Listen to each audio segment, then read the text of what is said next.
Most nature documentaries will tell you that all of creation was an accident. I was an accident? Yes, but a happy accident. But The Riot and the Dance is a nature documentary series that shows us that creation was intentionally and beautifully designed by a loving creator. Want to see more of the series? Click the link to watch the pilot now. The Riot and the Dance is the first high production value nature series that acknowledges God's hand in shaping our world. The way you get to know God is to study everything that He wrote and made. Did he just mention God? Scandalous. This isn't some TikTok millennials Kickstarter. The Riot and the Dance is working with Angel Studios, the only studio outside of Hollywood to distribute global hits like The Chosen, which has generated $70 million in revenue so far and accumulated over 240 million views. Hollywood really missed out. I guess they're too busy making reboots and sequels nobody asked for. With 76% of the US population believing in God, imagine how successful The Riot and the Dance could be. Other nature documentaries ignore or deny God's hand in creation, saying it all comes from randomness, like when I shake these gears and parts together to make a watch. Come on, Rolex! When you're investing through angel funding, you're becoming a part owner in the show, and you'll be eligible to receive profits. You'll be like the Jeff Bezos of nature. But you'll actually care about the Amazon. The Riot and the Dance celebrates the joy and possibility of mankind and nature living in harmony, inspiring us to be better stewards of what we've been given. Dad, why do I feel so warm inside? It's called happiness, honey. Happiness. Listen to what these human beings said about The Riot and the Dance. One of the best documentaries I've ever seen, hands down. The narrator invites us to marvel at God's creation in all its splendor, gravity, and humor. I just watched this with my family and found it so refreshing. I hope he continues to produce more documentaries like this one in the future. Funny you mention that. We can create so much more with your help. Yes, we can. Yes, we. The Riot and the Dance encourages and teaches us to connect with nature. You'll learn more about God's personality through His creations, like the noble bison, the majestic lion, and the amphimia. Am I saying that right? Amphima? So if you want to be a part owner in a nature series that celebrates God's creation, click the link to invest in The Riot and the Dance today. As with any investment, we recommend only investing as much as you're willing to lose. We're aiming to raise $5 million for The Riot and the Dance. This will fund bringing season 1 to life, growing the Riot and the Dance audience, and sending our team around the globe to continue capturing the beauty of our loving creator. The Riot and the Dance team knows how to make a successful TV series. The creator of the series, N.D. Wilson, also created Hello Ninja. That's me. That scared the crap out of me. The creator of the series, N.D. Wilson, also created Hello Ninja, one of Netflix's biggest hits for kids. And he's adventured on camera for Nat Geo TV. Plus, he's fluent in monkey. Ooh. Astounding. Sitting down to a nature documentary. He's done everything from being hugged by manatees to being... So like the way those manatees were hugging him was almost illegal in some states. Yes. And not just because he was touching an endangered species, but those manatees were, they were affectionate towards Dane. Dane has also provoked a charging rhino, almost got the entire crew killed by a white rhino in the Serengeti. Yes. Yes. I was excited about the giraffe. So they said, "Oh, look, a giraffe on the other side," and I was like, "Oh, giraffe!" really loudly, and woke up a rhino. He awakened a rhino, which is a bit of a metaphor. So we're gonna have Ben Greenfield on later. I want to start by I'm really grateful for this video, for this promotion from Dallas Jenkins, creator and chief creative behind The Chosen. You're trying to show me stuff. Yeah. We really want to do $20,000 during this live stream today. We're going to be here for about 90 minutes. It's been a great day. We've had a ton of donors. We had some already hit right at the beginning. I'm going to thank a couple people. We already need to thank some people who just dove right in right at the start of this live stream. I want to thank Ben from Virginia, who just invested $10,000. Steven from Colorado invested $5,000. This is fantastic. We're getting close to that $1 million minimum. We need to greenlight the series. $5 million is our legal maximum. So if you're thinking about giving us, $4.5 million, we can't accept it right now. We actually are going to have to cap you at 4.1. We would love to get 20,000 raised today. And actually, we can show the graphic of where we're at if you guys want to show. Can we? That. And I've stopped shaving. I'm not going to shave. There we go.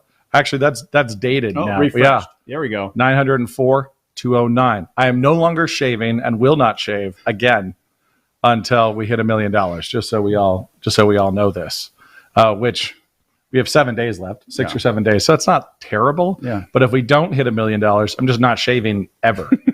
So, which my wife is gonna hate, but we're gonna do it. So I will be clean shaven. So thanks to Dallas Jenkins, creator of The Chosen, for this fantastic promo. I want to roll it now before we really get underway and start moving towards having Ben on the show. We have that ready? Hey there, I'm Dallas Jenkins. I'm the creator of The Chosen, and I just wanted to share a couple quick words with you about this new documentary series that I love called The Riot and the Dance. It's hosted by this guy named Dr. Gordon Wilson. And what I love about him is that he is a brilliant scientist who also believes that God created the heavens and the earth. And what I love about this series is both what it isn't and what it is. So what it isn't is some sort of conspiracy theory or an us versus them thing or a sermon series, but what it is twofold. Number one, it's a look what God did. Like, check out what God did. Let's learn about it. Let's engage with it. Let's teach our kids to love it more and to nurture it more. But then also, it becomes a celebration. It's like a worship experience. I feel like I love God more and want to worship Him more because of all the amazing things that this documentary series is showing me. One of the key phrases of The Chosen is get used to different, and that definitely applies to this show, which is another reason why I like it so much. It's both scientific and fun and interesting, which is a hard combination. And while it definitely celebrates God's creation, it also digs into the science behind it and shows that how the two actually mix together quite well. There has to be room in this world for more stories and shows like this where God is present. So please check this out, and you can thank me later.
And we're back. That song, by the way, is She Waits by the Grey Havens, which I like a lot. We've done alt trailers with Selah by Kanye. Yeah.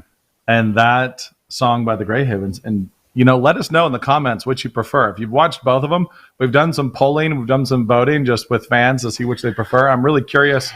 I know which kind of the one stats viewers might prefer.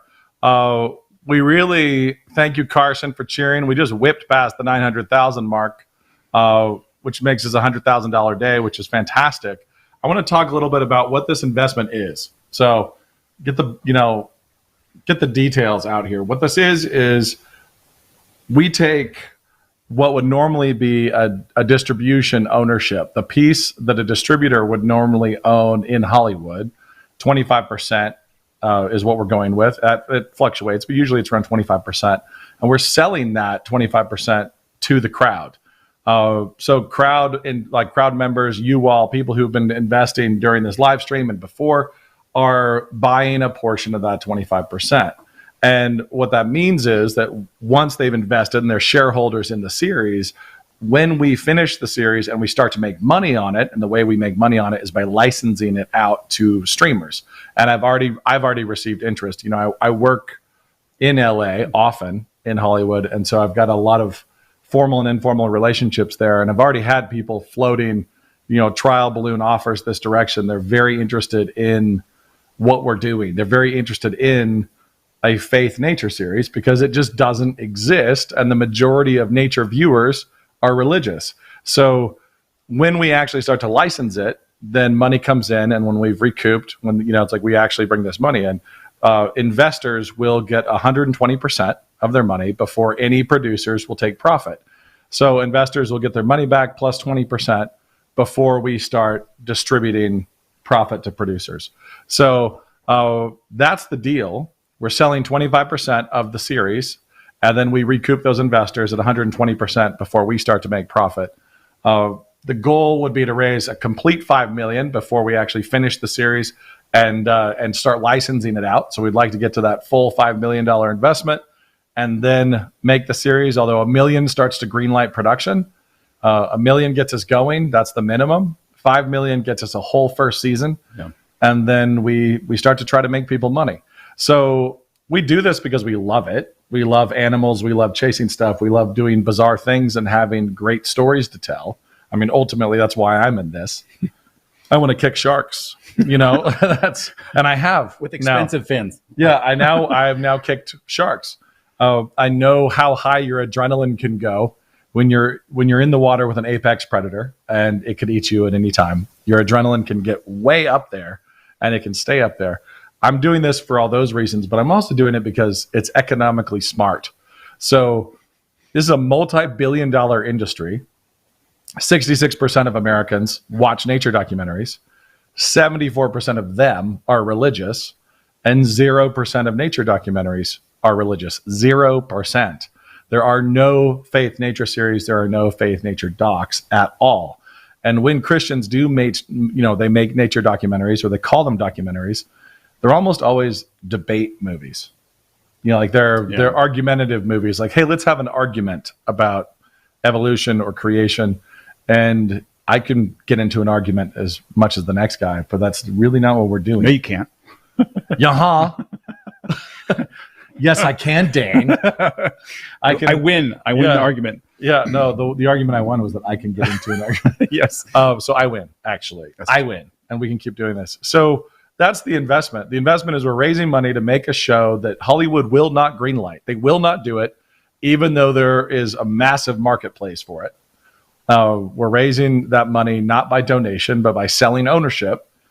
Then those owners will recoup their money plus 20%, and then we'll start to distribute profits. So that's down the line, and you really shouldn't invest unless you're willing. You're genuinely taking a risk. I'm not promising a sure thing. Any investment comes with some risk, as the pitch video at the beginning explained. But I am personally very excited to be invested in this deeply. I've invested years in it, a huge amount of effort. We're finally getting it off the ground. I want to thank a couple of people. Shannon from Florida just came in with $150. Thank you very much. Ty from Missouri with $1,000. Thanks a bunch. We're excited. We're coming up on 1,500 partners, investors, and that number excites me a lot. So whether you're coming in at 10,000 or 100 or 150, I am eager to have partners. I want to have people greenlighting this project, like studio executives, with their hard-earned cash, with their own skin. So I would love to have thousands of partners invested with skin in the game when we're producing this and when we take it to market, because that really will help us to have that core group of partners. So big numbers are great. I love having big investments, but I'm really excited to have investments of any size. So the Riot and the Dance right now we've done 2 features, and then we pivoted because of Angel Studios, the model they built with The Chosen, the success they've seen with The Chosen. We pivoted to a docu-series. So these are half-hour episodes. Ultimately, we want to make 8 to 10 half-hour episodes. What would be the number one thing you'd want to get, Dane? This is a sidebar. Well, Number one creature you want to be hugged by. Well, a platypus, actually. I remember Hugged by a platypus? Well, I don't know, but hugged by because they have poisonous. Because they're venomous. They're venomous, but fun fact. I would like to film a platypus. Platypi, venomous. Not only do they lactate, they also have like the males have barbs with venom, right? It's like I think it's similar to where the manatee has their little nursing. John Shy Van Sickle says he's invested in Angel Studios before and he's excited and confident in his investment. Thank you, John. A whole new way to produce media. It really is, because there are traditionally gatekeepers that will say no to this kind of thing. They would say no to The Chosen. We're not going to do that. We're not going to make The Chosen. We're not going to make it that way. We're not going to let you do it this way. But then you look at the number of views The Chosen has brought in, the impact it's had globally, the amount of revenue that's there.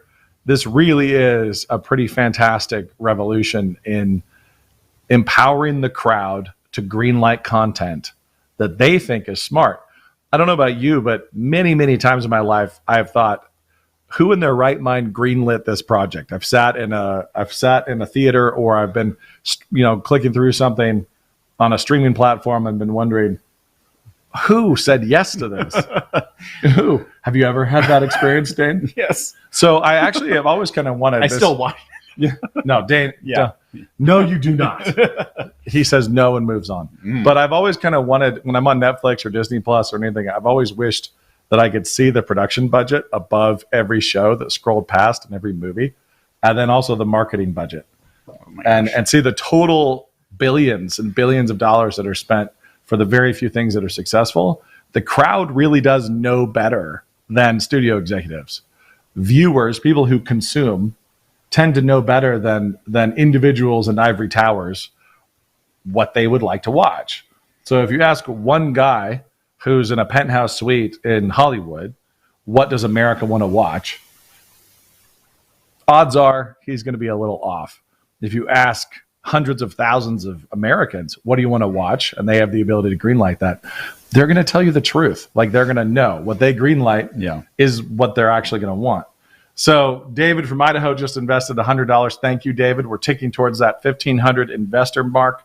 I'm quite excited. I can get distracted and I can talk about animals and Riot and the Dance all night, especially with Dane, because we have stories. Lots of stories. We're cousins, by the way. Not only did I grow up with Ben Greenfield, our guest coming up later, this is my cousin. Yes.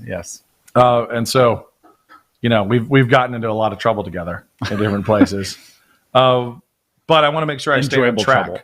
Please, if you have any questions or comments, please throw them in. We're going to try to answer them early on in the show. We'd like to take questions.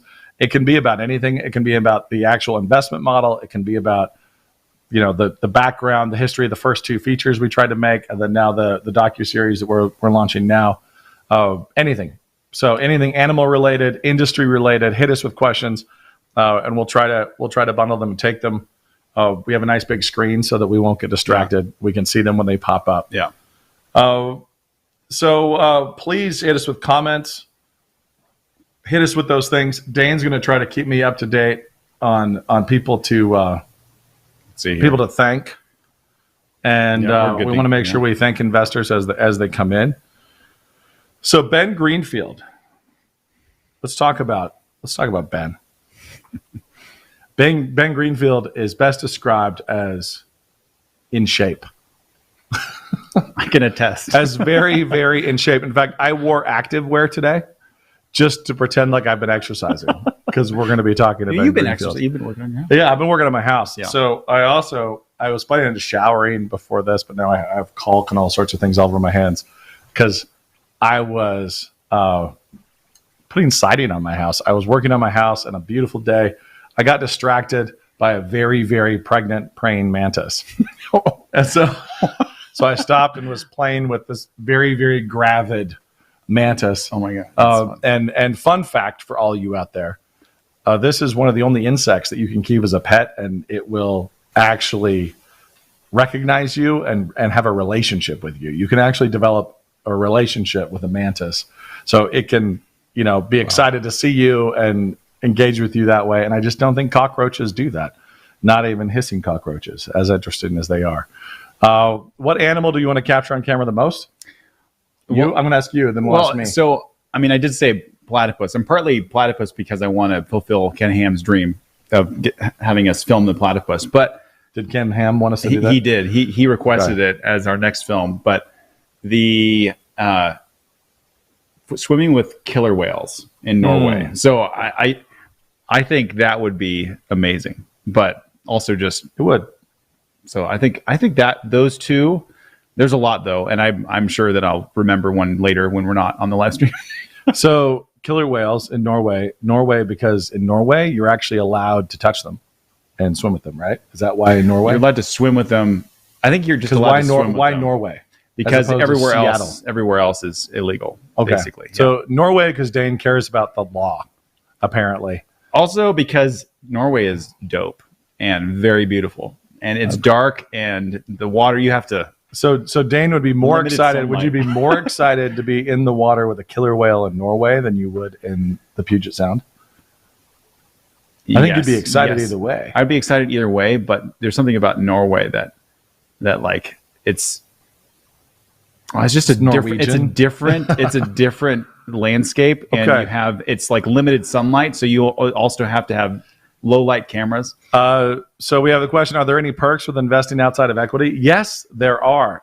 Thanks for asking, Jordan. Mm-hmm. I can entice you. There are different tiers of perks all the way up to and including an adventure with Dr. G, with Gordon Wilson.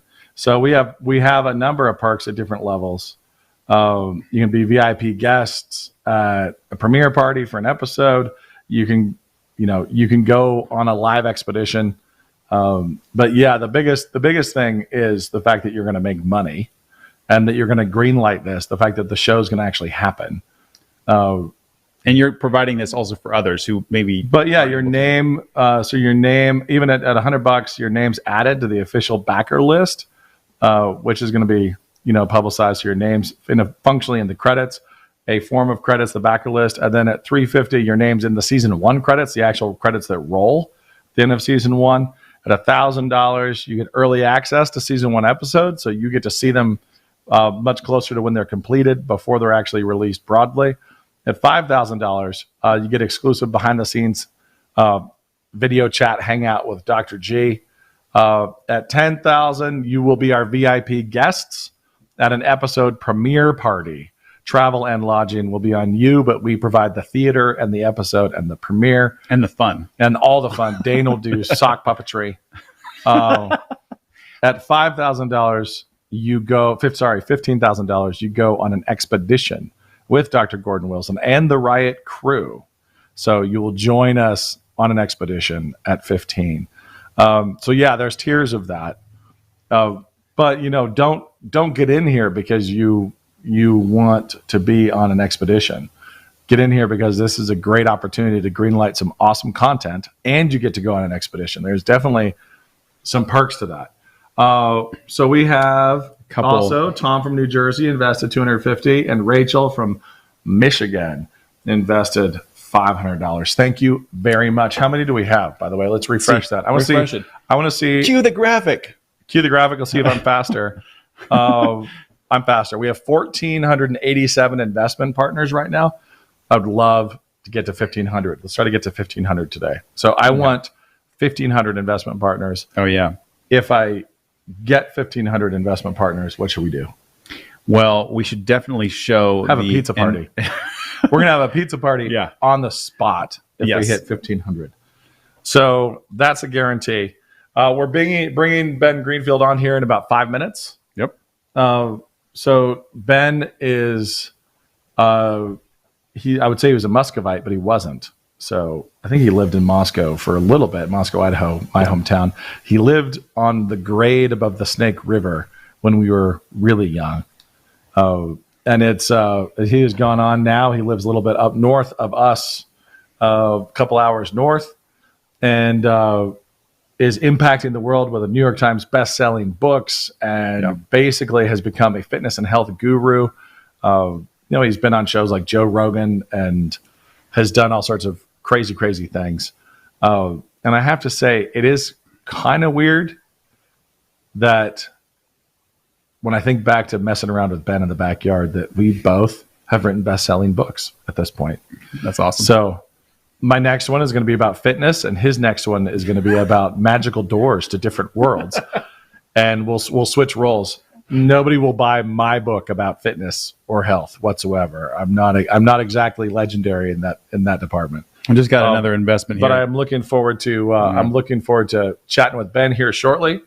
Thank you to Julia from New York. Thank you. Thanks for joining us. We're ticking up towards that 1,500. Thanks for joining us at $100. Rachel from Michigan. We already referenced Rachel. Yeah, we did. Both say thank you to Rachel again since it's on screen. Thanks Rachel, for that 500.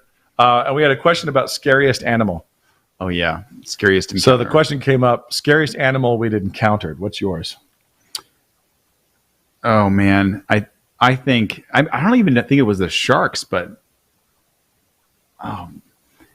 maybe just the ocean. No, just being scuba diving and thinking like, okay, I could die if I mess up. But so not an animal. Less about the animals, but more of just I went on a nitrox dive about 95 feet deep and came up and I just ran out of air. And I asked them before we went down, I was like, what's the sign for running out of air? And they were like, this. And so I'm glad I asked. So I did that and then was provided with some oxygen. I think the sharks were scary, but I think one of the most striking things for me was running into an elephant in the woods, like in the jungle of Sri Lanka. And I was in the distraction vehicle. If we're telling the truth, I was in the vehicle distracting the government monitor so that we could we could distract him. I don't think I've heard, maybe I have heard this story. So we could distract him from telling that Dane and the rest of the crew were James we're doing illegal things with cameras. Joyfully and triumphantly. Dubious things. We were taking risks. We were risking fines and jail time. Yeah. Because Sri Lanka has a political past where there's things they don't want you to see with drones. So if you're putting a drone in the air, you could unveil dark political secrets or something like that. So they had somebody watching us to make sure we didn't fly a drone. So I was in a vehicle just driving into the woods with the government monitor to distract him so we could get a drone in the air. And we came around the corner and there was just an elephant. We were in this under a dense canopy. It was shady. There's just an elephant. And just sitting here in a vehicle that's open-sided. It was the first time I'd run into one. And it's right there and it's huge. And you realize this thing could throw the vehicle over. It could stomp on us. It could do whatever.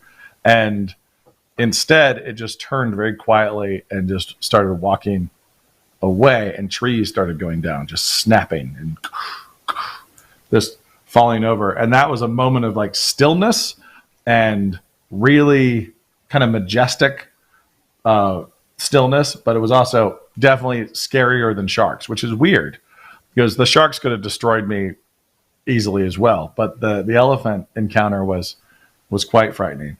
So we're going to talk to Ben. Ben is ready. Ben Greenfield's ready to join us. So let's intro Ben. New York Times best-selling author.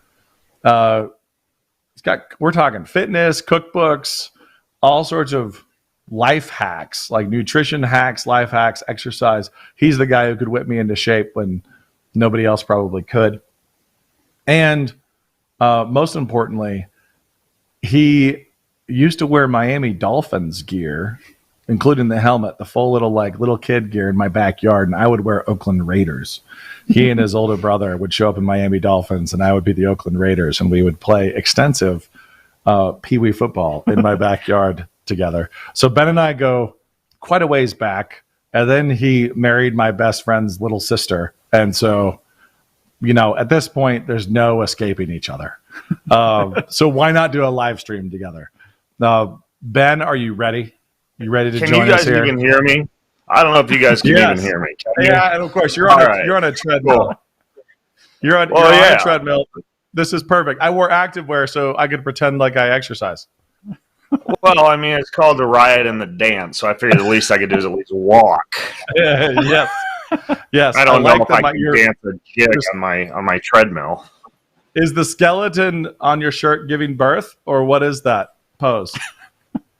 I don't know. My friend sent it to me this noon, and I put it on to send him a photograph and thank him. I didn't take the shirt off yet, but it gives me the idea that it's probably one of those shirts that encourages people to like defecate in a natural squatting position or something like that. You know, like a squatty potty commercial. That's right. I think I prefer giving birth. So Ben, the question is, the most important question is, do you remember wearing Miami Dolphins football gear in my backyard? I remember wearing Miami Dolphins football gear, but I don't remember wearing Miami Dolphins football gear in your backyard. However, I believe you because my grandparents sent me the lion's share of the clothing that I owned, and they were enormous Miami Dolphin football fans. So I pretty much almost always had some Miami Dolphin socks or boxers or hat or some kind of a duffel bag or something that sported a dolphin. So yeah, are there dolphins in your documentary? Oh yeah, we got some dolphins, just not Miami Dolphins, but we do have dolphins, yes. and we're going to need some more. I want to ask you, since you are basically you do a lot of sort of nutrition and fitness hacks, you know, it's like, but you could also just say study as opposed to hacks, like you're actually. I'm not a student. I'm a biohacker, not a student. Okay. Okay, good. Biohacker. We'll go with that then. Yeah.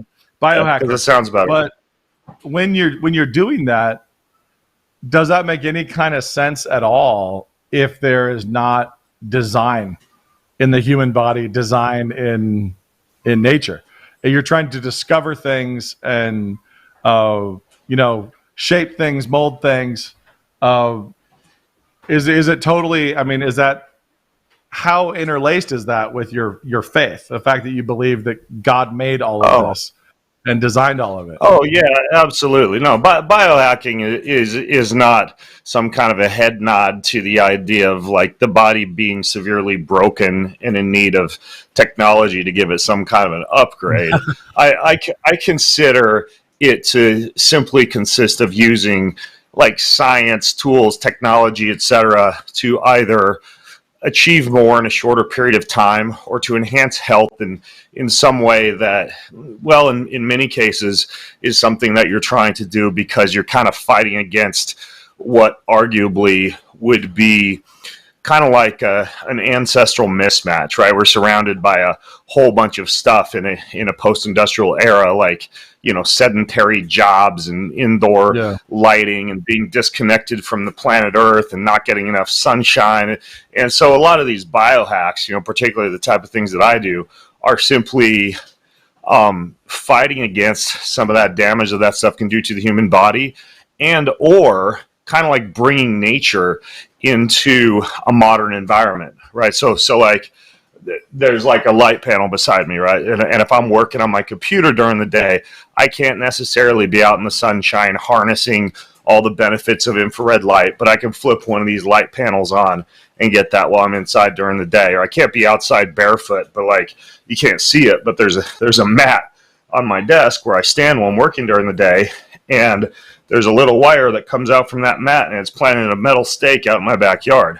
So it's kind of like I'm standing out on the dirt while I'm working. And, you know, there's a whole documentary called, I think it's called Earthing, about all the anti-inflammatory benefits of standing on the ground. And, you know, so I'll do things like that, or, you know, like a special water filtration system in my home that kind of transforms the water into something more like it being an underground spring, or being on a treadmill, right? And so I'm simulating an ancient gatherer lifestyle. I'm gathering right now and or hunting. I'm not sure. You're simulating it. At the same time, when you try to find a cheat code or try to find something that triggers, you know, whether it's I'll back up and say, well, you look at animals. Animals are so much more athletic than we are now, like just incredibly athletic.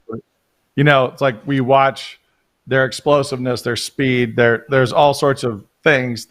most of them die earlier, but they have things that we want to imitate or train to move more like them or learn from them.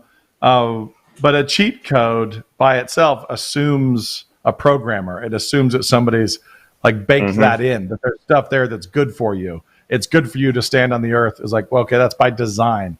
You're designed to be in the light, or you're designed to not be sedentary. Like, you assume those designs.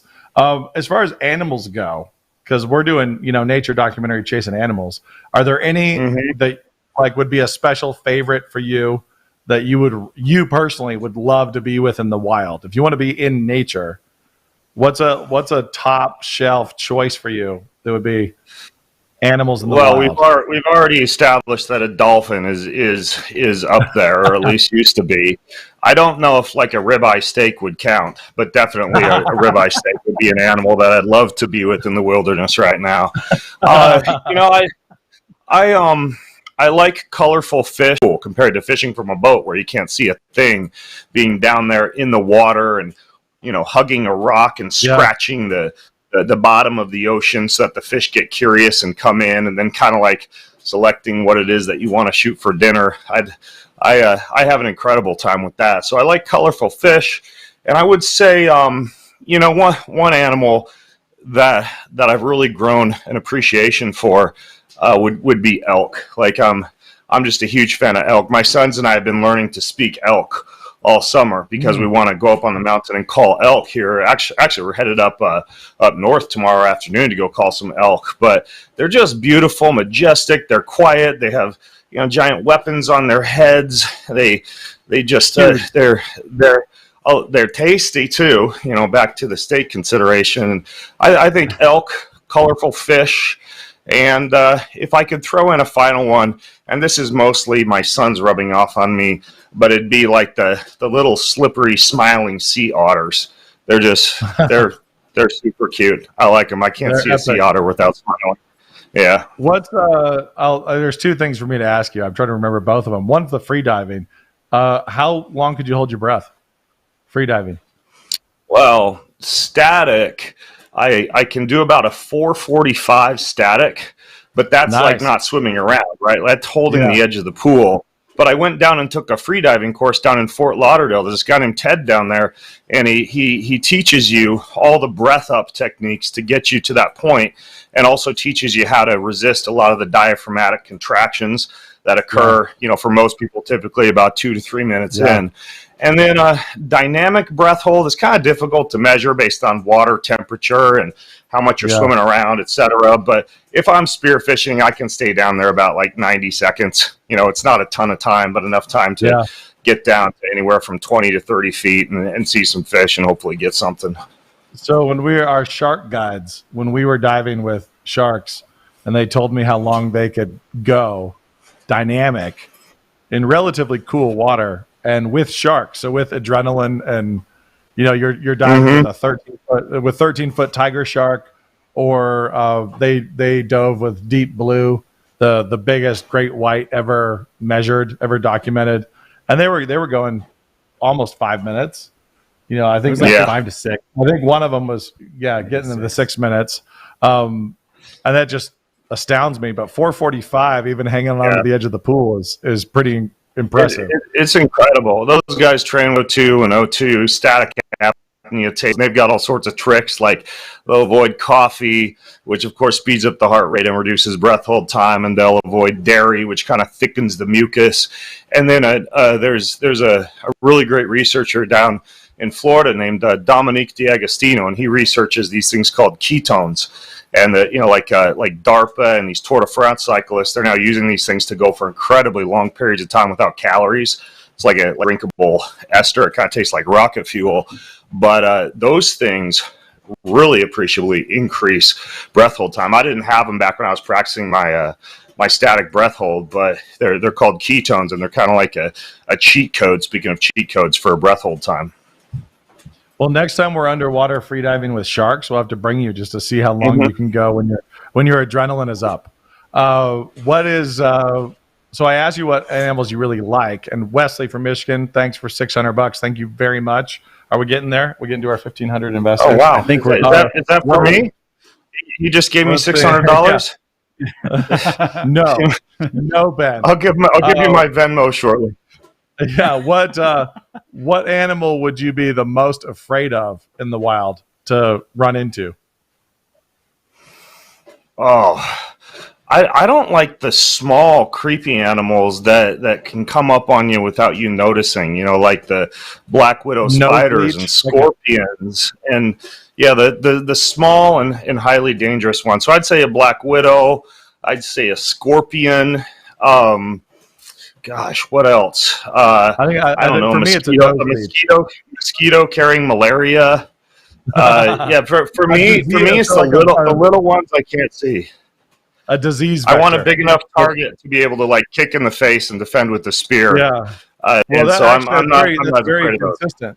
That's very consistent with what we experienced, because when they told us that when we were in Sri Lanka and you go into the rainforests and you go above the rainforest, you get into the cloud forests where it never rains. Everything's green all the time just because of the constant vapor, but they have land leeches all over the place up there that are just chasing you. They're all like an inch or 2 inches long. They're always, you stand still for 20 seconds and look down and there's a dozen land leeches just, crawling towards you in every direction. And that creepiness was way more unnerving than a cobra or, a leopard. It's a much longer time of discomfort too, though, because if you get bit by a scorpion, you're sitting there for a long time thinking, oh crap, this is eventually really going to hurt and life's going to suck for a little while. Whereas if it's a great white shark, it's kind of just over. It's just done. Yeah. I do really want to document nose leeches. Are you familiar with nose leeches? I don't think so. So in South America, there are leeches in the undergrowth, in the underbrush, and they can get out of the bush and get onto your face, and their skin releases an anesthetic so you don't feel it. So as soon as it touches you, you can't feel it, and it will go up your nose and actually live in your sinus. Oh my word.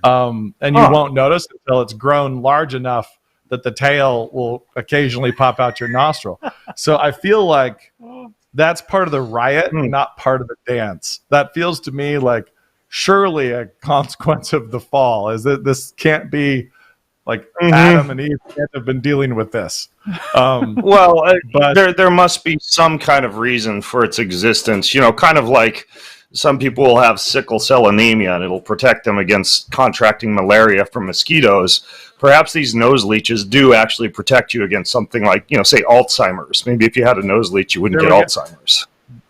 See, there we go. Let's run some experiments. We'll do an episode on nose leeches. We'll cure Alzheimer's or something. So the creepy stuff, I didn't realize the creepy stuff would be the stuff that, it makes sense. The creepy stuff is, I want to see what's coming at me. So how much you've really built a pretty independent operation. It's like you don't belong to big secular industry and then you're a personality that they trot out. You've kind of built your own infrastructure. As you continue to do that, as you pursue what you do as a believer, as a Christian, how much friction do you run into from consumers?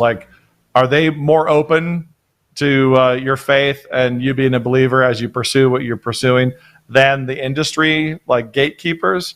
Or do you run into hostility there as well? I'm curious because, we have our own experience. How much is that? How much friction is there for you as a believer building your own, media empire?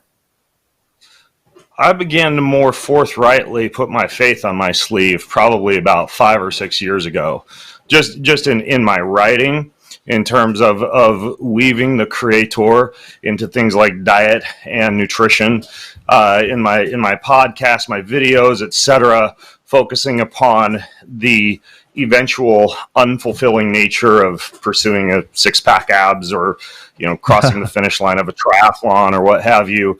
And kind of began trying to steer my platform and the folks who follow me towards an understanding of the, eternal hole in our souls, that God-shaped abyss that can only be filled by God, and figured that there would be a lot of empty butts in seats once I started doing that, because I'd turn into the Bible thumping fitness guy. And that didn't happen. It was actually, I was pleasantly surprised. There's a lot of Christians in the fitness community, especially, a lot of like the personal trainers and coaches and physiologists and scientists in particular, who kind of came out of the woodwork and became more emboldened themselves to be forthright about their faith. Many, many people also have commented, whether in person at conferences I'm attending or in the comment section of a blog post or a review of a podcast episode, how they've also found Christ or realized how unfulfilling the nature of these carnal pursuits can be in the absence of salvation. And so, I was pretty pleasantly surprised, and still am, that I don't seem to be getting a lot of pushback. And I don't think it's because I'm watering down the message. It's just, I think people, especially who have been pursuing all these unfulfilling activities their entire life, are hungry and thirsty for what will actually provide true and lasting fulfillment. Yeah, I think with what we've done in nature documentary space especially, is I think there's a deep need that man has to, we know that animals are meaningful. We know creation, nature is meaningful. And when we try to remove that meaning from a show, from a movie, from a documentary series, we remove the creator, then we try to find something else. And I think this is where we run into all that like political activism, all the propaganda that shows up now in documentaries, where you can't sit down and watch something about penguins without being scolded or guilted about your car. You can't watch something about birds or anything without being told man is a cancer, man is a poison, that we don't belong here. We're treated like we're not part of the whole thing. And I think that, we've experienced is when we are overt with our faith in what we're doing, that we don't run into resistance with the crowd, with the majority of people, because the majority of people are actually there. The majority of people agree. It's a very small minority of consumers who are angry atheists, like people who really are like thoughtful, like intentional atheists. There's a lot of apathetic people. A lot of people are just generically agnostic, but like the committed atheist is an extreme minority. And we just happen to be now functioning with nature documentaries in a space where that extreme minority has controlled all of it for a long time. So 100% of nature documentaries are atheistic. You're not going to find any that are faith. And then we are showing up, and hopefully we'll be scratching that itch and building something that's financially fruitful. But more important than that even is just something that wakes people up to the fact that this is not meaningless. This is a meaningful world, a meaningful designed world, and you are meaningfully designed in it. So whether you're, a biohacker trying to find all the secret aspects of that design, unpacking things that will, have been mysteries for a long time, or unpacking better ways to do things, given that design, or you are Dane getting hugged by manatees. Which is, it's like it was a very meaningful experience. Dane, you were the guy that got high manatee? Yes, I will never forget. I've actually added that to my bucket list since seeing that. A hug from a manatee is on my list now. A manatee it hug, and I think that let us know when you go so we can tell you where to. Yeah, Dane will tell you which manatee to approach. Yes. It has some propeller wound on it. So, yeah. Have you been involved in any crowdfunding of any kind before? Aside from driving traffic to crowdfunded projects, no. So, okay. So we'll, it's a really unique approach. I mean, the angel approach is interesting because I'd always seen Kickstarters and Indiegogo and everything else and never been that interested, because it is, it's like you donate and then Kickstarter takes a huge chunk, and you might get a t-shirt, or as is frequently the case after big Kickstarter campaigns, nobody delivers. The creator doesn't even deliver the product afterward. It kind of melts down. So the idea, what Angel's built in terms of selling ownership, is really exciting. Is a pretty exciting and cool thing. The idea of having a bunch of shareholders, investors, who are backing a project and are literally invested in helping it succeed. It's like building a street team or organic marketing partners, but they've got skin in. So you think, as you eventually move towards building your show, Ben, as I'm sure you will at some point, got to kind of have the reality show. Let me give you a little recommend. The Angel model is pretty fantastic. I like it. I certainly have my eye on it. If I ever come on one of your live streams when you're funding it, I promise to walk on a treadmill. Wearing a skeleton, giving birth. I would say I'm also pleasantly surprised that you were pretty conservative in terms of the awards that you give your backers. You could have had their name engraved on the stomach of a manatee, or chopped down a tree in their honor, or perhaps sent them a flash frozen fish with some ketchup. But you were very, and I appreciate that. We wanted to make sure that it was stuff we could deliver. I've seen that we're conservative there because we want to do it, and overwhelmingly, what we want to do is make our backers money. What I really want to do is send people checks, where it's like right now they're invested in this. And I look forward to the day when we're giving them back their money plus 20%, and then saying, and here's, your profit dividend because you invested. And this is, I believe in the product. I believe that there's a space for it. I believe it's going to make money. I think it's going to make money. And that will be way more exciting to people than some fish and ketchup. Well, I can tell you what, that I think it's a fabulous idea, and the entire documentary through the lens of creationism and a true appreciation and savoring of God's creation is just absolutely stellar. But what I can tell you is although I invested a little bit in the project, I would invest more if there was a really cool adventure I can go on. I'm just throwing that out there. Like if you guys wind up going just somewhere amazing and I can join in and walk around with the animals, there might be another check hiding away somewhere. A little more there. Describe that for me. Describe that expedition for me. What's the expedition that would make you go all in? If you were going to go up to Alaska and go out on the icy frozen tundra and go after photographing polar bears, or perhaps another one I could think of would be like just an amazing diving trip, somewhere off in the Caribbean. Dan really wanting to. I want to go to Indonesia. Dane, he was also saying orcas in Norway is one of the ones that Dane really wants to do.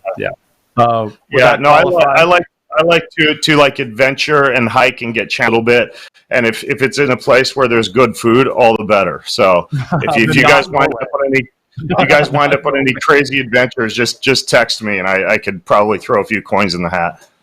So I will say that if we go to Norway, if we go to Norway to try to get orcas there or whales, I personally I've really wanted to get into the creation of a whale dairy.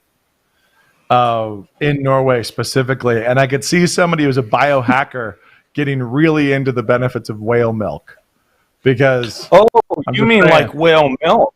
Yeah. So how about if you get us all the way to that 5 million mark, Ben, we'll let you milk a whale in Norway. And I'm reminded of an infamous Meet the Parents line right now. It could make for a good new Ben and Jerry's flavor too. I think honestly, I'll talk to you off the live stream. We'll put together a business plan. It's going to be fantastic. Ben, thank you very much. Right. I'll start getting my appetite ready for some blubber. Yeah. I've what's your Dane's reminding me of our schedule. Well, I know we're supposed to show the pitch video. And then so we have before I let you go. We are going to show the pitch video. We actually have a behind the scenes video to share. I was going to say, if we hit $900,000 today, we were going to show this behind the scenes pitch video, like the making of, but we rocketed right past that right at the beginning of the live stream. So it's less enticement. When we show the pitch video, and a little bit later, we'll show some behind the scenes. But thanks for joining us, Ben. Thanks a bunch. I really appreciate it. I look forward to talking to you again in person soon. And I look forward to when you're rolling out your crowdfunding project and I can be on the treadmill talking to you. It's going to be fantastic. Thanks a bunch. And we're going to roll the pitch video one more time for everybody. Most nature documentaries will tell you that all of creation was an accident. I was an accident? Yes, but a happy accident. But The Riot and the Dance is a nature documentary series that shows us that creation was intentionally and beautifully designed by a loving creator. Want to see more of the series? Click the link to watch the pilot now. The Riot and the Dance is the first high production value nature series that acknowledges God's hand in shaping our world. The way you get to know God is to study everything that he wrote and made. Did he just mention God? Scandalous. This isn't some TikTok millennials Kickstarter. The Riot and the Dance is working with Angel Studios, the only studio outside of Hollywood to distribute global hits like The Chosen, which has generated $70 million in revenue so far and accumulated over 240 million views. Hollywood really missed out. I guess they're too busy making reboots and sequels nobody asked for. With 76% of the US population believing in God, imagine how successful The Riot and the Dance could be. Other nature documentaries ignore or deny God's hand in creation, saying it all comes from randomness, like when I shake these gears and parts together to make a watch. Come on, Rolex! When you're investing through angel funding, you're becoming a part owner in the show, and you'll be eligible to receive profits. You'll be like the Jeff Bezos of nature. But you'll actually care about the Amazon. The Riot and the Dance celebrates the joy and possibility of mankind and nature living in harmony, inspiring us to be better stewards of what we've been given. Dad, why do I feel so warm inside? It's called happiness, honey. Happiness. Listen to what these human beings said about The Riot and the Dance. One of the best documentaries I've ever seen, hands down. The narrator invites us to marvel at God's creation in all its splendor, gravity, and humor. I just watched this with my family and found it so refreshing. I hope he continues to produce more documentaries like this one in the future. Funny you mention that. We can create so much more with your help. Yes, we can.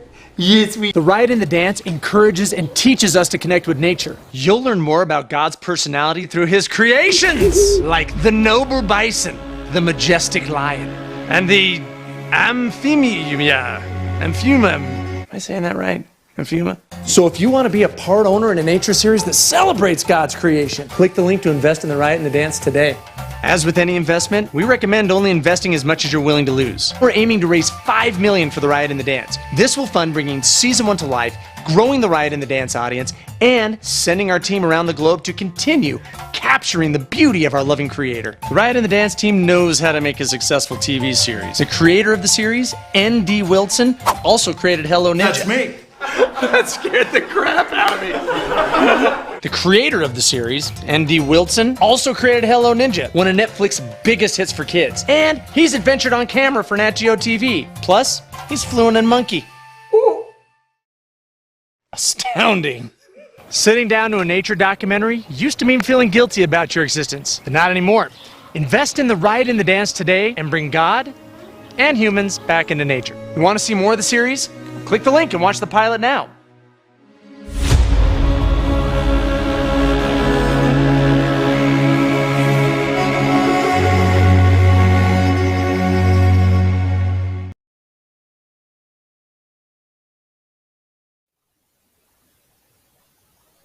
Okay, we're back. Now we know we have to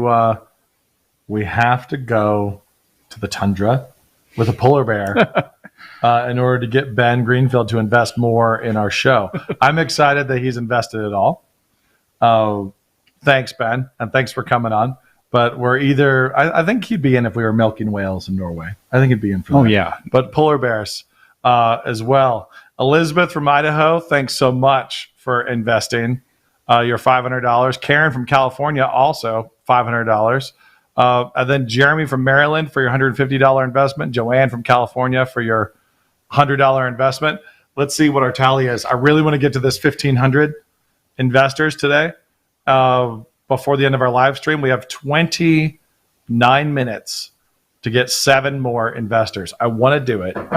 Don't disappoint me, people. Come on, give me 7 more. Let's go. Give me 7 more partners. Thank you, Elizabeth and others, for doing their part. I want 7 more investors. Yeah. So I don't know. Round numbers, 1,500 sounds fantastic. So it is funny to me that we have done as much as we have done. When I look at everything that's already shot, that's already produced, whether it's the pitch video or the actual pilot episodes, breaching whales, sharks, the amphiuma, all the stuff, the snakes, the things you've captured, the cottonmouth snake eating the little fish from flies hatching out of the folds of an alligator in the swamp. Oh my word. We have a question here also. Are we able to invest after the project deadline? I think it has to stay open slightly, just SEC regulations, but I don't know we're cutting it off on the 28th. The plan is to cut it off on the 28th. What we're going to do is whatever the legally required thing is. So whatever we're required to do by the SEC is what we're going to do. And I wish I could tell you an answer of whether or not you can wait till after it closes, but you should assume not. You should assume that you won't be able to. Okay, I've been texted by people who know the rules. Not after the 28th. I'm sorry. That's the cutoff. That's the cutoff for the investment. Adam from Nevada invested $400. Thank you, Adam. Thank you, Adam. We're one investor closer. We're now one investor closer to that 1,500. And Caitlin has been a staunch reposter for Instagram. So thank you, Caitlin. Awesome. Thanks for your questions. Which one of us is Riot and which is Dance? But in all seriousness, how did this title come to be? From Jeremiah Good. This is a great question. We love talking about it. Dane, which of us is Riot and which is Dance? Us. Okay. I think I'm Riot. Yeah, I'm Dance. Yeah, Dane's got some moves. Dane's got he's got some monkey moves for sure. That's true. I chased a baboon in Africa. So. No, I mean on the dance floor. Oh well, that too. Yep. Dane's got some monkey moves. I'm Riot, as in I'm the one who's just a little crazy, which is why we ended up here in the first place. Because I'm the one who thought we could do this. I mean, I'm a children's novelist, for crying out loud, and I have animated TV shows. Producing high-level nature documentaries is a very unique skill set, and it's taken us years of work and effort and focus and practice to get good enough to do it. So at the beginning, though, we never really had at all. I mean, you'd done some outdoor cinematic spots. I mean, you had me like when I was first starting out. You had me like, hey, practice, go film like the sun, go film something and put it together to music. But I mean, there was a lot of early days training. But so I'm definitely Riot, just because I was the one who thought we can do that. We can do global nature documentaries. We can all get scuba certified and start swimming with, underwater sea creatures and cameras, and figured this out. And over the course of years, now we have a veteran crew.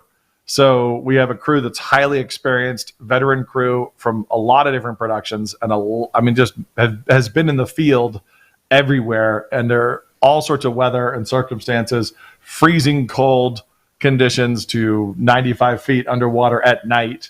Like chasing wolf eels in the Puget Sound or the Hood Canal or whatever it was. Yeah, I mean, they're connected. Yeah, It was Hood Canal for the wolf eels, but it's deep diving at night. It's taken a lot of work to get here. How did the title come to be? The title came to be because it represents the design and the artistry of the world in the dance, and the brokenness of the world in the Riot, in that it's fallen. The world is fallen. Creation is groaning for resurrection. There's a lot of pain. There's death. There's all the things we know about where we think this is not how it's supposed to be. This isn't how it's supposed to be. Yeah. And then there's those moments where you see Eden, when you see flamingos filling the sky, when you watch an orb weaver spider spin a web, and able to weave the way they are. You watch a dolphin jumping and flipping, a humpback whale breaching. You watch these things happening. You look at the design in dragonfly wings or in butterflies or anything, and it's dance. You see all the beauty. But then you look at, hyenas chasing down a gazelle, and you think, riot. Like there's a brokenness to it. There's a fall. And so that's where the name comes from. And my uncle, our narrator, Dr. G, the guy who we've dragged all around the planet at this point, wrote a college textbook, a biology textbook called The Riot and the Dance. And he came up with that title, coined that title for that same reason, to represent the intricacy and artistry and design of the world, and also the brokenness and the desire, the yearning, the groaning for resurrection. But it's a great question. So we just have got a lot of another big investment there. Fantastic. We have we want to thank Phil from Kentucky for a $2,000 investment. Thank you so much. And I'm going to keep checking it. Cue the tally or the tally card there. So we're 6. Are we 6 or 5 away? I think we're 6. We need 6 more. I want 6 more investors. We're at 1494. We got this. Investors. We got this, guys. Angel.com/riot. Angel.com/riot. Come back this project. Be a shareholder in this project. We want to have 1,500 partners tonight. That would be fantastic. So we have a lot of experience in the wild, but we now have experience filming a classic Harmon Brothers comic pitch video, which is we've shown often, and we showed at the beginning. And this was really fun because coming into the set, there was a bunch of animals, but I got to mess with them and play with them. There's things to touch, snakes to hold. I got to hold Peaches the python. Oh yeah. And Peaches the big albino Burmese python, I think. And the funniest thing about Peaches the python was that he, Peaches is a boy, came up and was licking my face. So when he was around my shoulders, I was getting this tickle. And it's kind of funny because the left side of my face is numb from brain surgery, but it came up and was licking the left side, and he got away from the dead nerves a little bit. I felt it. I was like, oh, let's get I think we even have it behind the scenes. We do. But I've got the big snake around my shoulders, got to play with the snakes. The fact that they brought in the camel and the baby zebra and all these things and put the whole thing together. But the whole thrust of it was to say, basically, do you want to watch nature documentaries? Do you want to watch nature documentaries that attack you? Attack you as an accident, as chaos, as cancer and poison on the planet? Or do you want to watch nature documentaries that celebrate creation, the creator, and your role in it? Do you want your kids watching nature documentaries that make them excited to go outside and to explore their world as image bearers of their creator, really, as heirs of the natural world?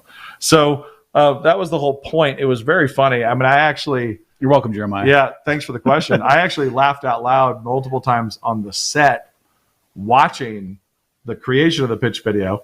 And then outside the script, we'd already seen the script and approved the script. The director asked me to get behind the couch and crawl behind the couch and surprise the actor.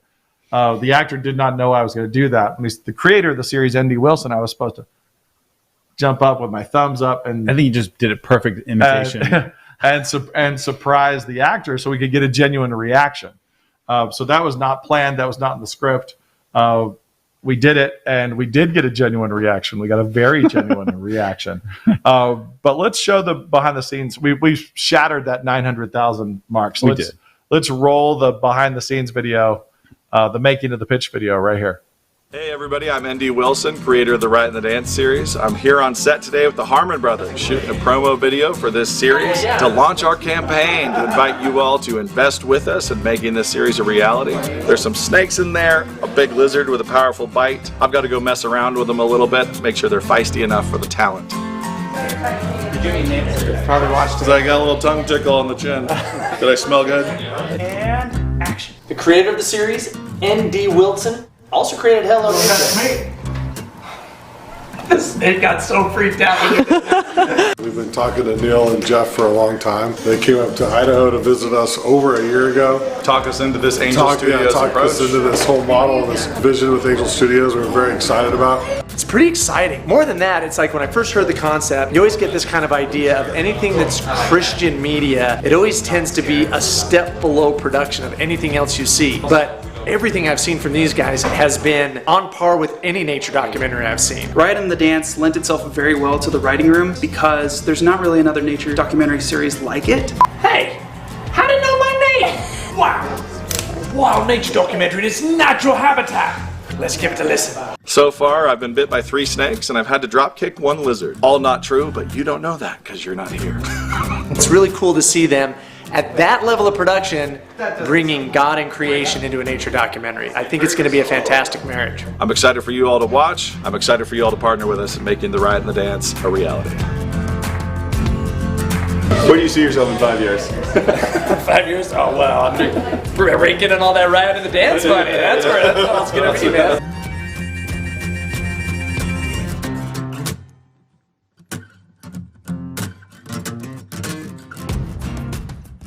Oh, we do have that as a separate clip, yeah.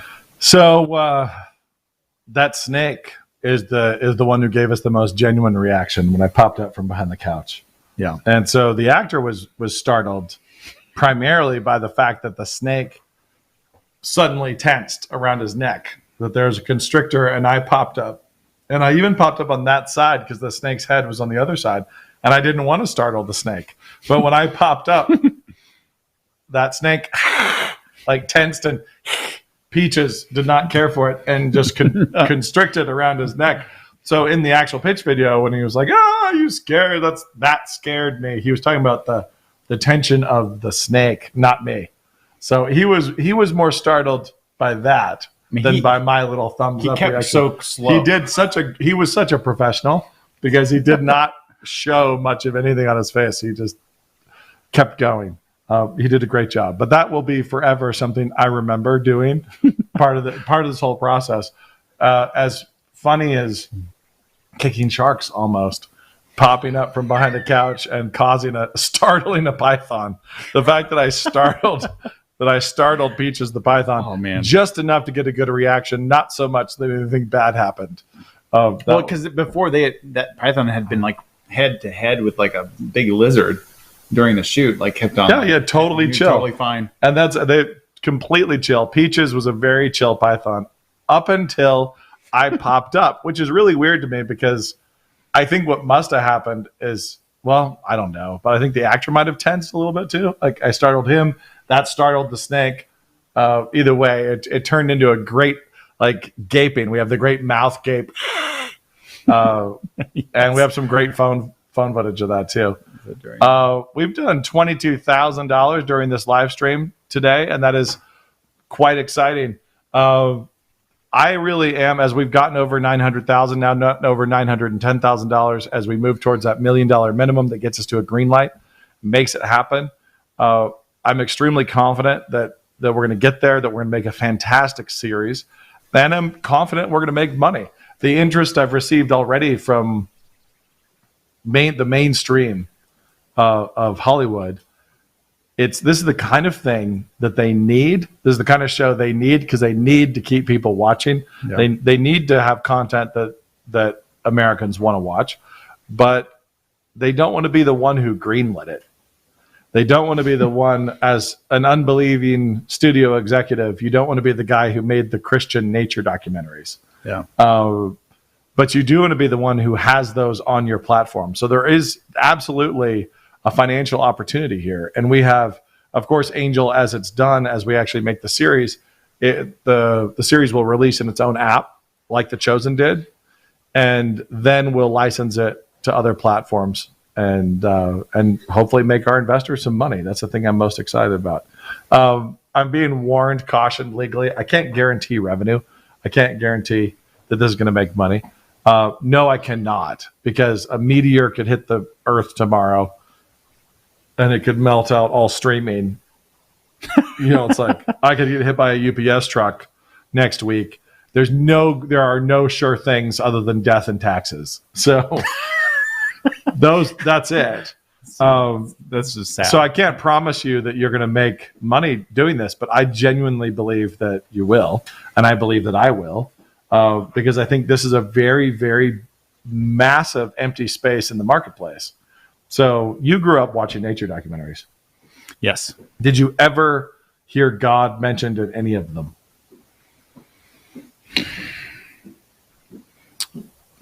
I mean, I just remember being taught that whenever they said millions of years, we would just laugh. We would just laugh. But I mean, it was all mostly just Attenborough, BBC. Yeah. And like, it was fun, but it was also just like, all right, we don't believe that. We don't believe that. Let's laugh at that. But look at these pretty pictures. Yeah. And that's one of my favorite. We did a few variations on the pitch videos. And one of my favorite is the clip of we did one that was just the sad penguin, miserable penguin. And there's a British voice talking about, it's like, so we look at a miserable and ignorant penguin doomed to die because you drive a minivan, Kevin. Now when I watch BBC stuff, when I listen to David Attenborough, it's all so scoldy and guilty and has so little fun. There's a lot of beautiful cinematography, but it's like I want to just hit mute and play some music that would work as a good score. Yeah. It's like I want to play my own music and just turn off the narration and watch the pretty pictures. But, because I have the worldview to interpret the animals and interpret the design, I can appreciate them. But overwhelmingly, when I watch anything now, it just attacks so much more aggressively than I remember it doing when I was young. Yeah, it is. When I was young, it would always like big bang, chaos, accident. It was all this grinding, accidental thing. And it would aggressively push that. Now that I'm older, I turn it on and it's attacking my very existence. It's against the existence of mankind. It's pushing, absolutely pushing this leftist political agenda. And in every single one of them, over and over again, and with no comprehension of what the point of any of these animals happens to be.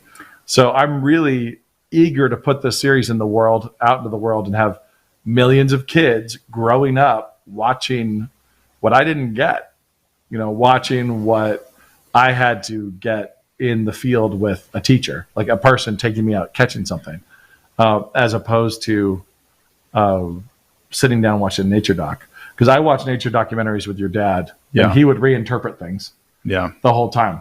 Well, because I remember the older ones would say stuff here and there, and they would be intermittently, okay, beautiful, beautiful, beautiful, and then, all right, remember that this was made by nothing.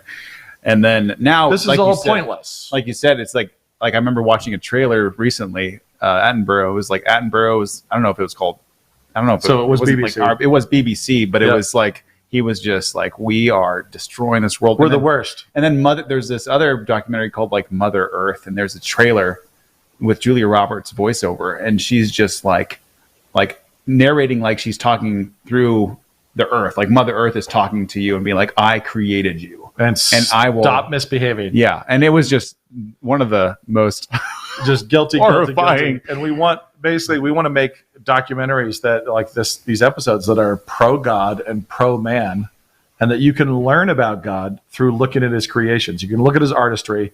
You can look at what he's engineered, what he's designed, and what makes him laugh. When you see a fat frog that's clumsy, that slips and falls, well, it's hilarious. It's really funny. And really fat tadpoles are fantastic. Oh, man. And there's nothing better than an obese tadpole. Or you call him the chubby mud baby. Yeah. In the narration. Yes, because they are. In the narration, it's a chubby mud baby. Yeah. That's exactly what it is. A chubby mud So baby. It's you look at these things and there's a personality, there's a creator behind it that designed this. And studying these animals, looking at these creatures, tells you something about him. You get to know him better by looking at his art. And that's that's the best thing about getting out there in the wild. A question from Tiffany Bowles. On what type of platform with this broadcast, TV, cable, streaming like PureFlix? It's too early to say, but basically what we'll do, I would expect it to be, all I can say is The Chosen has been on TV, The Chosen has been on streaming, The Chosen has been licensed into a lot of different places, television and streaming.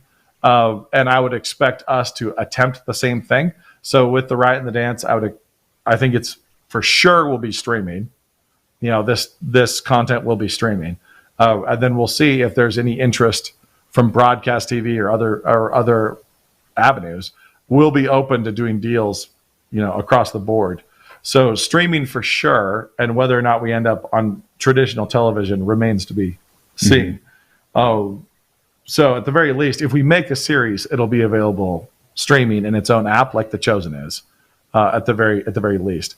As far as which platforms we would be on, PureFlix or etc., we just can't speak to that because it's going to depend on where the deal is best. And so what we'll do is we'll try to make the best deal for viewership and the best deal for the investors, and that's going to be the emphasis on what we do. Jacob from Indiana invested $1,000. Thank you so very much. We're glad to have you on board, but especially because we're coming in the backstretch, and I'm greedy and I want 1,500 partners. So do it. 5 short. Don't break my heart. Or, do break my heart. That's fine. 8 minutes till 7:30. I need 5 partners in 8 minutes. Oh, James is asking a question. Do we get to see Dane do a dance? If we get 5 more partners. Yeah. If we get 5 more partners, James. Yeah, then James. Dane will do a monkey dance. James, he'll show you his monkey moves. And so bear in mind, I'm not shaving again until we hit 1 million. So if you like my wife, then you guys will help us get to $1 million so that I will shave again.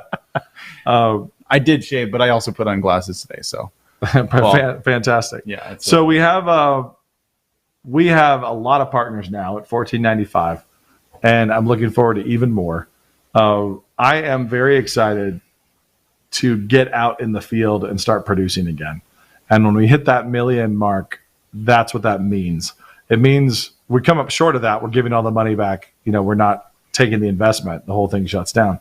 We hit 1 million. We're green lighting the series. We're going to start moving towards production again. And then we'll do what we can to get up to a full, I keep referring to kicking sharks. What's that story? Okay. So real quickly, we were told when we got in the water with sharks, we were not in cages. We were told to spin in a circle constantly and don't wiggle your fingers and keep your arms in tight, like kind of try to stay tight and stay on a swivel so that a shark doesn't sneak up on you. And we were warned that sharks will come at your back and they'll come up at your feet.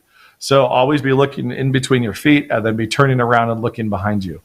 And at one point I went underneath the boat and I was hanging out under the boat and I had my hand up on the bottom of the boat, holding myself down, looking around, and I was watching all these sharks swimming, and I thought, it was a big boat, and I was near the bow. I was near the bow of this boat. And so I had my hand up, and I was underneath there, and I was looking at all the sharks, and I thought, I haven't turned around in a while. And so I looked over my shoulder, and there was a very large shark, a very large Galapagos shark that had just come underneath the boat with me. And I don't know why that was so much more stressful than being out there. Was it swimming towards you? It was coming. It was under the boat already and was coming right at my back. And I turned around and then I jerked, and they told us not to show fear, not to panic. Right. And so I look over my shoulder and here's this big Galapagos shark behind me. It was not small. It was significantly bigger than I was. I want to say 9 feet. Ooh, 8 feet. Yeah. I don't remember, 8 or 9 feet, whatever. There were some big ones in there. Yeah. And so hand on the bottom of the boat, and so I couldn't swim up because I'm underneath it, and it was right there. And so I did what I've been told, which is look at its eyeball, like lean towards it and look in the shark's eye. That's your only defense. And so I did like this. So, and remember you have goggles, and you can only see one of its eyes because the shark has eyes on both sides, and so you have to lean forward and look in its eye. And I did. I swiveled at it and gave it a look, and I actually spun all the way around and leaned at it, and it just peeled off. So down my body, I turned and leaned, and it went down underneath me. Oh my! And as it went by, I gave it a kick right in the middle. It was that. So you. Oh yeah, I kicked it right in the middle of its body as it went underneath me, and it was like kicking a log. Oh, it was so hard. It was so muscled. Wow, that would be fun. And I was expecting it to be a little softer than that. It was just like kicking this log that swam past me. It must have been contracting its muscles on that side at the time. So that's my story about kicking a shark. I've now done it before. I will also say one other thing. I got in trouble in the Atlanta aquarium. I've not just kicked a shark. Yeah. I grabbed a small hammerhead shark in the Atlanta aquarium because I was there on a book tour for one of my novels. And I went into the aquarium and there's a giant touch pool. And it had walls and they had little sharks and rays and stuff in there. And there was a touch pool. And I thought, oh, this is fun. I leaned over against the wall and pulled my sleeve all the way up and watched a hammerhead shark about this long swim by. And then as soon as its head was past, I plunged my arm in up to the shoulder and grabbed the middle of its body. And it was covered in sandpaper and gave me a big, jerked loose and swam off. And then an announcement came over the speakers of, do not put your hands in the water. 2-finger touch. At the service, you're allowed to touch their dorsal fins as they go by, but you do not put your hands in the water. And that announcement came over the speakers while I was up to my shoulder in the tank, which is to call back to an earlier question. That's why I'm the Riot and he's the Dance. Okay, we have somebody else to thank. We have Audrey from Iowa, invested $250. Thank you very much, Audrey. And I know this is a fun question. Maybe I don't know if you have. What's the next place you're most looking forward to going when you hit 1 million? So when we get started, we'll be starting back in the Serengeti. So you'll see a lot of footage in the trailer, the Grey Havens trailer and the Kanye trailer, a lot of footage from the Serengeti. If we hit 1 million, that'll be the first place we'll get back to. We'll get back to Africa. And depending on which countries are locked down and what the COVID protocols at the border, the different borders look like, we'll either be able to get up into the mountains of Rwanda and do some Rwanda mountain gorillas, COVID dependent. Again, border protocols are everything right now. Or get a little further down south, get towards Victoria Falls and do some really cool stuff there. So we have 4 more. We need 4 more partners to hit 1,500 and make Dane do a monkey dance. Yeah. So Dane doing his monkey worth moves it would be fantastic. So pull out your checkbooks. I'm also being, I mean your credit cards. My bad. Your credit card, not your checkbooks. That would not work. Just not do that. 4. I need 4 more partners tonight to make him do the monkey moves. We're going to show, in addition to having Ben Greenfield, fitness nut, biohacker, former Miami Dolphins fan. I would also like to say I beat him in the backyard when we played football. I don't remember, but I'm claiming it. Yeah. In addition to having Ben on board and Dallas Jenkins on board, we've also had Kirk. Kirk Cameron has supported this project, and we are extremely grateful to him for that. His support has meant a lot, and so I'd love to run his pitch, his video, and show that to you now. We're grateful to him for it. Take it away, guys. So what is the riot and the dance? That's what life is about. So often it feels like a violent riot protest for freedom, for survival, and yet it's also a beautifully choreographed dance. All of nature is amazing. Nate Wilson, Angel Studios, bringing together an incredible nature program that is going to thrill you, inspire you, and get you so excited. Your family's going to love it. I love it. I can't wait for you to see it.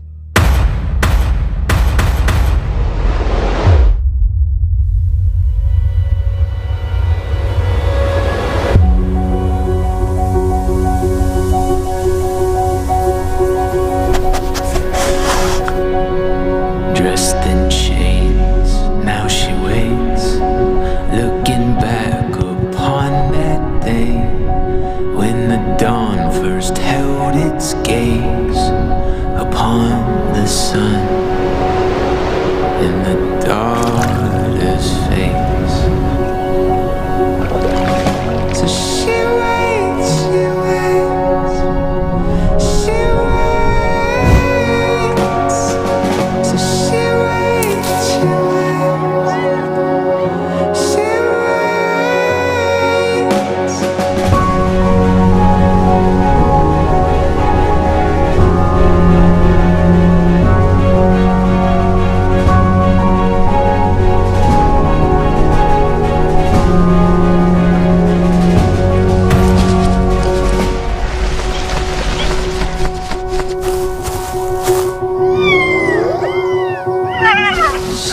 captive till she sees. By the morning moon, redeemed. Sons and daughters.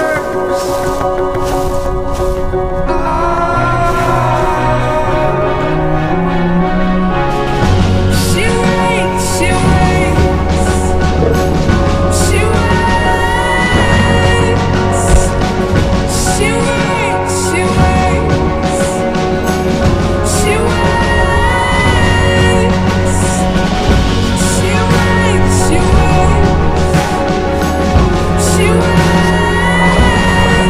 It's been a long time coming, but she hopes and she hopes for you. It's been a long time coming, but she hopes and she hopes for you. There we go. Kirk Cameron plugging us. It must be great if Kirk grew out his beard just for this. And Jeremiah came because of the Kirk. Jeremiah's here because of Kirk. Thank you, Kirk, for bringing us Jeremiah, who also had a fantastic question. Yeah. Yeah, it is. People don't realize that Kirk grew that beard just for that pitch video. I asked him. I was like, we wanted to go with a little more rustic, a little more, naturey. No, that's not true. It's completely false. Kirk occasionally is known to grow beards. And we had a lot of comments on social media about the beard. Melissa Tepley is wondering what the song is. The song is called She Waits. It's by the Grey Havens, and it's friends of mine, fantastic band in Nashville, the Nashville area, husband and wife duo, and they do really, really good stuff. So that song in particular, I heard a version early, and he told me it's about creation. It's about creation waiting for the resurrection. She waits. And so I knew I had to use it, and I talked him into letting us use it. And we ran that one. We've used that song, She Waits, and we've used Selah by Kanye in the same trailer. And we've actually, to the Grey Havens' credit, we've done side-by-side voting of whether people prefer Kanye's trailer or Grey Havens. And right now the Grey Havens are winning. So the Grey Havens are winning by I'm going to say a 30% margin, which is fantastic for them. So congrats to the Grey Havens for beating Kanye. Kanye, you better fight back. So push back, man. One tweet, and Kanye could pull into the lead. But we'll see. Travis from Colorado just invested $100. Thank you, Travis. Thank you, Travis. Excited to have you on board, and we're getting just a little bit closer having Dane do monkey moves. The question is, do we sit here and wait and just wait and wait and wait until you have to do it? Because we're going to bring in more investors tonight. More investors are going to come on board tonight. It's going to happen. The question is, how long are we willing to wait to make Dane do monkey moves? I mean, we do have, he's looking at our schedule. Some great stuff. Do we have other? Do we? Well, miss I anything? mean, I think we do have. Let's see here. We could show the clip. There's a question actually. I don't know if we. I came onto the live stream a little late. Where is Dr. Gordon Wilson? I haven't heard or seen any mention of him. He was rude to me, and so we had to ask him to leave. Not true. Again, I joke. Yes, Gordon will still be hosting. Dr. Gordon Wilson, Dr. G, is our narrator in the field and in studio. He actually had a let's see, what is it? It's a. I'm going to go ahead. I'll show you. You texted me. It's right. So this tonight. He was on a Sustainable Environment Commission. He's on a Sustainable Environment Commission. Tonight was our monthly meeting, so he was unable to join us for this live stream, but he is very much still our narrator. So that's a local government commission, and he represents sort of the voice of sanity on that. Say that again. But yeah, he's still the host, and the reason why Dr. G is the host. Let's explain this. And this is the last chance to get Dane to do monkey moves. So technically we ended 6 minutes ago, but I'm going to explain this, and you all have until the end of my explanation to force Dane to dance. Three more people. The reason why Dr. G is our narrator is because when I was a kid, he was getting his first graduate degree. He's my uncle, Dane's father. He was getting his first graduate degree, and he was getting his degree in entomology. So his first graduate degree was the study of insects. And he would come over, and my side of the family was very bookish and literature and stories and novels and all that stuff. And Gordon would come over, Dr. G would come over, and he would take me out chasing insects. And so for his collections. And so I was this kid, 8 to 10 years old, going out with my uncle with butterfly nets to go chase dragonflies and so on.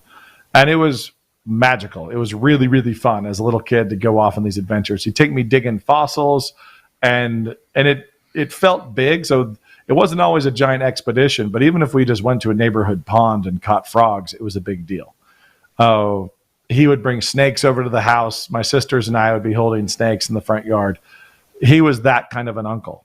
And it was a massive awakening in my own imagination, and it was really, really fantastic. It was really healthy for me specifically in my life. As I read tons of novels, as I got sucked into the literature world, and as eventually I started writing novels, my imagination was heavily impacted by exploring this world with my uncle. Later on, when he was getting his doctorate in the study of reptiles, herpetology, so he continued on his scientific path, I would still go out tromping, looking for critters, this time in Virginia, with Dane's family. So his dad, Dr. G, I was in graduate school. When I was in graduate school and my uncle was getting his doctorate, Dane and his siblings were there being little rugrats, and we'd go out chasing animals. So when the opportunity came... Like that. Yeah. When the opportunity... And I remember once, actually, it was really funny. We were walking along a river in Virginia, and I'm an Idaho boy. So if you see a snake in the water, it's a bad snake. Just unless it's a garter snake swimming like across the top. A water snake is a snake you do not trust. Any other snake in Idaho I can handle. So watching as we were walking across along a river, seeing a snake swimming in the water, and watching all my cousins, Dane and his siblings, race to see who could be the first one to jump in the water to grab it without any kind of hesitation. They all ran and were leaping in after this water snake to grab it. They'd all already recognized it was not venomous, and we're all piling in, and it was a very strange moment. But all this to say, when the opportunity came to make nature documentaries, I wanted kids around the world. I wanted kids around the world to have the same avuncular experience that I did. The very specific experience of Dr. G, who's extremely folksy and homey, like down home. He describes himself as a hobbit. Just loves animals. He's very affectionate and is able to get down in the mud and not be too collegiate, not just be too lectury or scientific, in an off-putting way. Just very, very affectionate. So we have somebody who just said, appreciate the poetic language, but would love to have it simplified so my kids don't get lost. Okay. We'll do that. We'll pull out the adjectives. There's going to be some poetry in it because there's going to be some stuff little kids will miss. This is true. This is not a little kid docuseries. So far, we've heard from people that the half hour episode, the half hour pilot is really effective with little kids. They get very drawn in, but they're not going to understand everything. They're not going to understand all the references, the science, or the poetry. But we want it to be a 4-quadrant project. We want this to have maximum commercial value and maximum viewership, which means adults to little kids. So there's going to be some stuff that's out of reach of the young ones because it's not just for them. When I make Hello Ninja, when I make it a preschool show for Netflix, it's just for little kids. This one is hopefully something that will challenge mom and dad and still keep little kids glued to the screen. So that's what we're aiming at. And it's going to be a fine line. We'll continue to, work on the narration, make sure I don't run amok with poetry and that my uncle gets in all the science and that we keep it at an understandable, at a comprehensible level. Jordan, your kids watch us over and over again. Thanks to your kids. We're going to head out now. Dane is off the hook tonight, but we have another live stream coming when? When's our next live stream? Tomorrow. We have a live stream tomorrow. Yeah. I don't know. Is your dad going to be able to make that one? And probably. We might have Dr. G back tomorrow. I won't be able to make that one, but you'll be here. I'll be here. Dr. G will be here, and hopefully Dane will do a monkey dance tomorrow. Monkey moves from Dane. The thing is, we can't let you see it now because you didn't get to 1,500 investors. To those of you who did back us tonight, we made well over 20 grand today. We shot past 900,000. We're on our way towards $1 million. I expect we'll hit $1 million in the next couple of days. Yeah. I'm quite excited. Grateful to every single one of you, no matter your level of investment. Thank you so very much for your support. We're extremely excited to bring this show into existence. And hopefully we'll get to film some nose leeches and anacondas and whales in Norway and so on. So we'll leave you with the pitch video. Have a great night. We'll do the monkey moves and pizza party another time. That's a wrap. Most nature documentaries will tell you that all of creation was an accident. I was an accident? Yes, but a happy accident. But The Riot and the Dance is a nature documentary series that shows us that creation was intentionally and beautifully designed by a loving creator. Want to see more of the series? Click the link to watch the pilot now. The Riot and the Dance is the first high production value nature series that acknowledges God's hand in shaping our world. The way you get to know God is to study everything that he wrote and made. Did he just mention God? Scandalous. This isn't some TikTok millennials Kickstarter. The Riot and the Dance is working with Angel Studios, the only studio outside of Hollywood to distribute global hits like The Chosen, which has generated $70 million in revenue so far and accumulated over 240 million views. Hollywood really missed out. I guess they're too busy making reboots and sequels nobody asked for. With 76% of the US population believing in God, imagine how successful The Riot and the Dance could be. Other nature documentaries ignore or deny God's hand in creation, saying it all comes from randomness, like when I shake these gears and parts together to make a watch. Come on, Roex! When you're investing through angel funding, you're becoming a part owner in the show, and you'll be eligible to receive profits. You'll be like the Jeff Bezos of nature. But you'll actually care about the Amazon. The Riot and the Dance celebrates the joy and possibility of mankind and nature living in harmony, inspiring us to be better stewards of what we've been given. Dad, why do I feel so warm inside? It's called happiness, honey. Happiness. Listen to what these human beings said about The Riot and the Dance. One of the best documentaries I've ever seen, hands down. The narrator invites us to marvel at God's creation in all its splendor, gravity, and humor. I just watched this with my family and found it so refreshing. I hope he continues to produce more documentaries like this one in the future. Funny you mention that. We can create so much more with your help. Yes, we can. Yes, we. The Riot and the Dance encourages and teaches us to connect with nature. You'll learn more about God's personality through his creations, like the noble bison, the majestic lion, and the amphimia. Am I saying that right? Amphima? So if you want to be a part owner in a nature series that celebrates God's creation, click the link to invest in The Riot and the Dance today. As with any investment, we recommend only investing as much as you're willing to lose. We're aiming to raise $5 million for The Riot and the Dance. This will fund bringing season 1 to life, growing The Riot and the Dance audience, and sending our team around the globe to continue capturing the beauty of our loving creator. The Riot and the Dance team knows how to make a successful TV series. The creator of the series, N.D. Wilson, also created Hello Ninja. That's me. That scared the crap out of me. The creator of the series, N.D. Wilson, also created Hello Ninja, one of Netflix's biggest hits for kids. And he's adventured on camera for Nat Geo TV. Plus, he's fluent in monkey. Ooh. Astounding. Sitting down to a nature documentary used to mean feeling guilty about your existence, but not anymore. Invest in The Riot and the Dance today and bring God and humans back into nature. You want to see more of the series? Click the link and watch the pilot now.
dying.